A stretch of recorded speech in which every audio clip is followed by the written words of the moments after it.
morning, everybody. Michael here with Smart Sod. I had a question come in of someone ordered some sod and they maybe got a little bit extra sod, so they were wondering, what do I do with extra sod that I have? And I mean, obviously, you could give it to your neighbor, you could call some friends. If there's an area in your yard that, if you have a low spot in your yard that you want to have built up a little bit, what I have done with sod, it actually works very well, is it's kind of a waste, but you would take a couple of pieces of sod and actually turn them upside down. You're kind of gonna sacrifice them.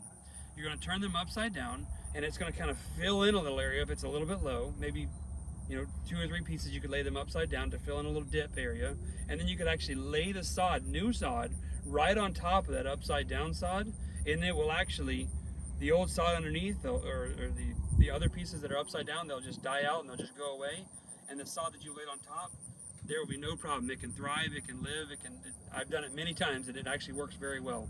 So that's something you can do with extra sod that you have on a project. Something else you might do is maybe take out a flower bed. I mean, everyone loves flowers in the spring and everyone loves flowers when they're blooming. But flower beds, in my opinion, don't look good if they're not maintained.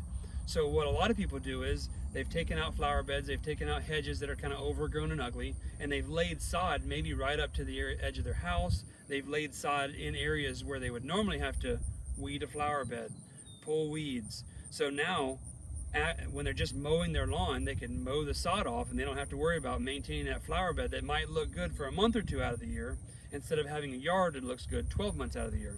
So that's just some things that you can do with extra sod that you might order for a project.